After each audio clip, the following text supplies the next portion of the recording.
Hello, Aquarius. Welcome to your reading. So this is for June 24 to June the 27th. No?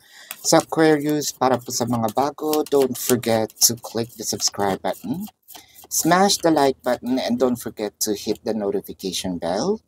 Kung gusto nyo po ng dalawang reading sa akin, mag-subscribe po kayo doon sa ating kabilang channel, that is Babaylan TV. No, yan po ang ating unang channel catered for our international audience.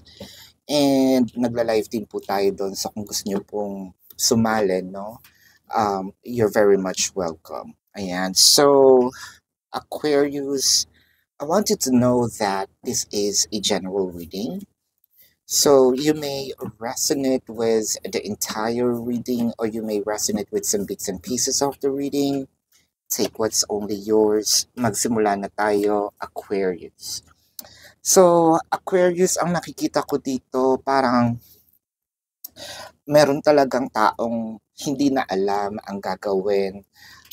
Paano ba siya lalapit muli sa'yo, no? So, nakakita ko ng separations between you and this person. Separations can be physical or energetic. Physical, let's say the person might be in a different city, state, county, country, different continent, or baka pwedeng nasa kabilang barangay lang, no? Or nasa kabilang baryo. It doesn't matter, there are distance between you. Ang energetic separations po, ito po yung pwedeng nakikita nga kayo pero hindi naman po kayo nag-uusap. Meron po ditong sabihin natin na hindi kayo for in fact kumbaga tinatarayan yung isa, no, dinededma, or worst is naka-block. So itong taong to, I believe this is your person na gustong-gustong humingi ng tawad, no, Aquarius, gustong humingi din ng another chance, kumbaga, no. Kumbaga itong taong ito ay humihingi na ng tulong, no? Either sa mutual friends ninyo, family members, pwedeng sa pamilya din, no? Or sabihin natin mga katrabaho, no? Or kaklase.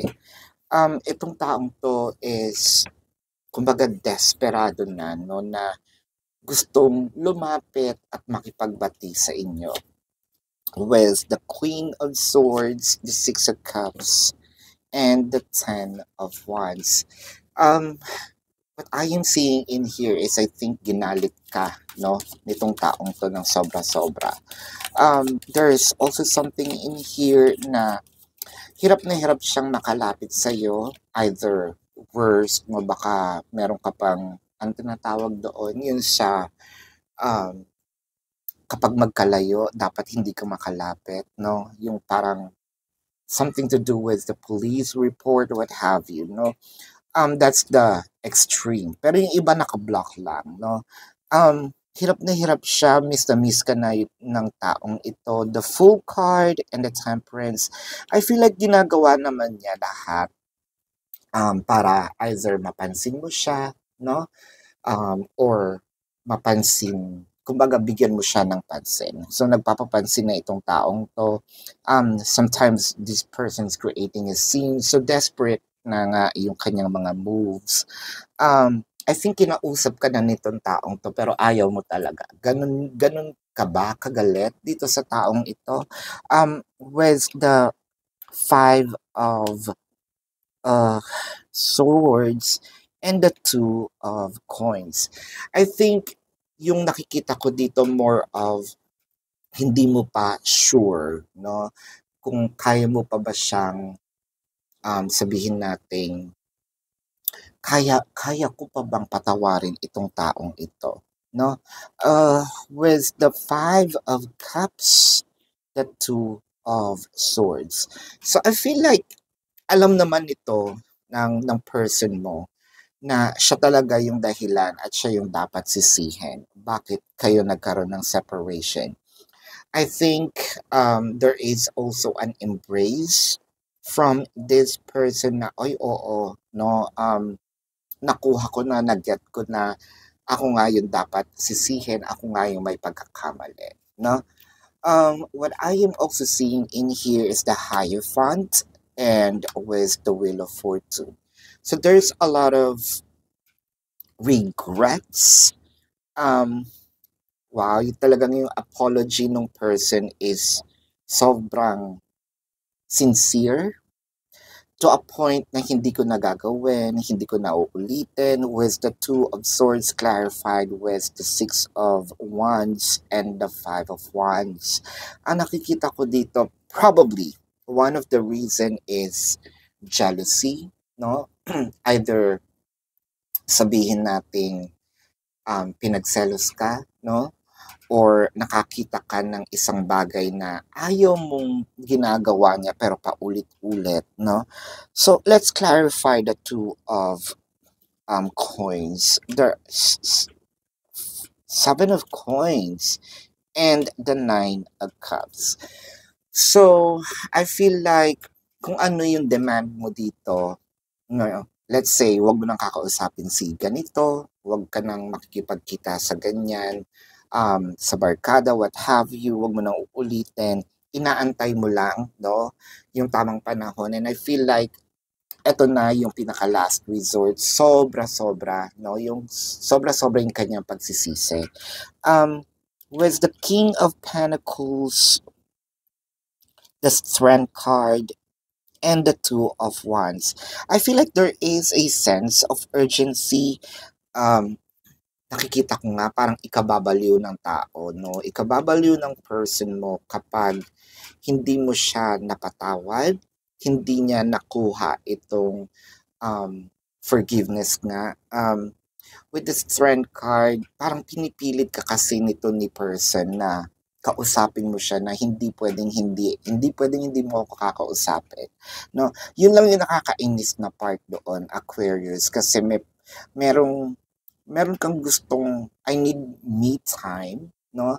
I need also time to probably sabihin natin makapag sarili muna, no? Makapag-unwind and reevaluate, no? Pero hindi ka nito bibigyan ng chance. I feel like binubulabog ka ni person para magkaayos na kayo, no? So this is your reading for now, Aquarius. Let's check the zodiac sign of your person. I am seeing Leo, Taurus. Taurus is very dominant. Virgo. I am also seeing Leo, no? Scorpio, Aries, Sagittarius, Capricorn, uh, yan ang aking nakikita. Did I say Aries? Right. Yep, so this is your reading, Aquarius. Again, para po sa mga bago, don't forget to click the subscribe button, smash the like button, comment below kung kayo po ay nakaka-resonate, and hit the notification bell kung gusto niyo pong sumali sa ating live sessions sa kabilang channel po, that is Babaylan TV. No? Yan po ang ating unang channel catered for our international audiences, and meron din po tayong mga ibang readings doon, so might as well check the videos. Kung hindi nyo po naaabutan itong live sessions, pwede po kayong mag-comment, no, or magtanong sa comment section sa YouTube po, hindi sa TikTok, sa YouTube, no? As long as the question is answerable by yes or no, no? Pero kung feeling nyo hindi naman po kayo masasatisfy sa yes or no na sagot, sa description box po, there is a link, no? All you have to do is to either click the link or copy the link. You will be routed to my page, no? Nandun po yung website, nandun po yung information of what you need to do, how it will be done, the payment method, the amount, and we have this discounted price of 4 questions plus 1. If you also want to book a personal reading or private reading, nandun din po yung information. So again, this is your reading, Aquarius. Love and light to you. Namaste po. No? See you on the next live or next reading. Goodbye po, Aquarius.